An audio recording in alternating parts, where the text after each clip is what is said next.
This would also be a good time to let all of you know that the journey to the Pangong and then on to the Sokar are actually the easiest sections of the trek, mostly because of the Champa campsites that are on the banks of this lake.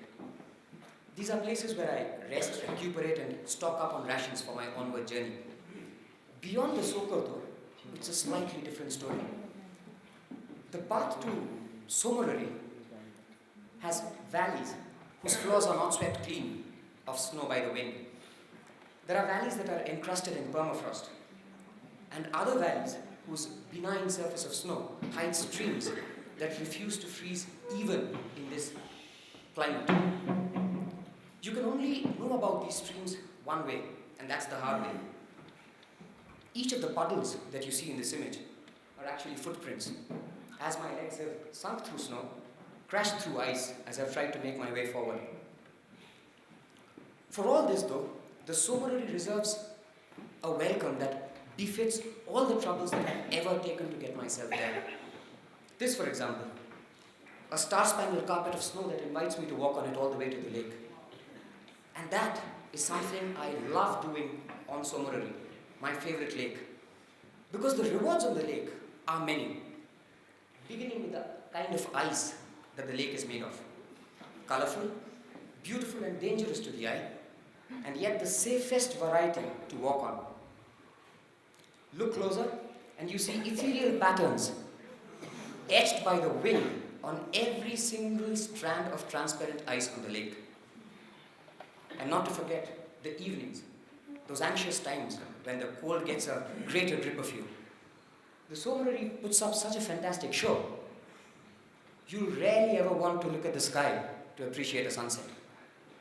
For all this though, the lake reserves one parting gift at its far end. The rings of Saturn.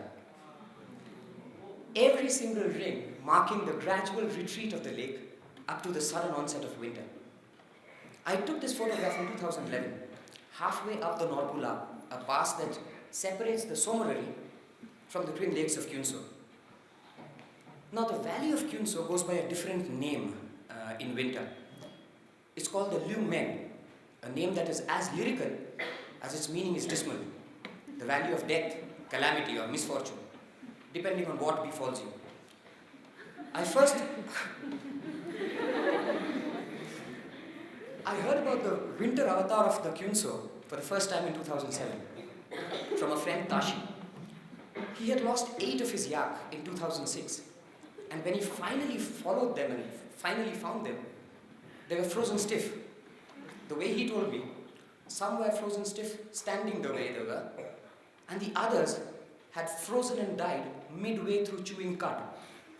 It was very late in the evening, so he couldn't make it back home. So he had to take his chances in the valley.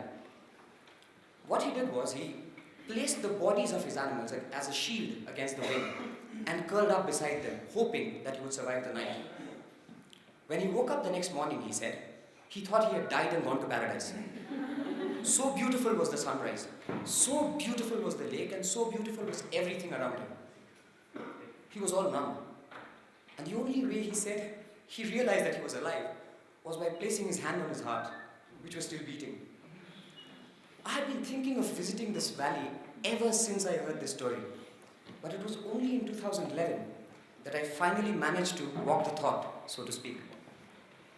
Beyond the Norbula lies the valley of Chumur, broad, coated in snow, and full of wild animals. Legend has it that the valley of Kyunso is so cold, even the wild animals flee it in winter, and they find a safe haven in the valley of Chumur.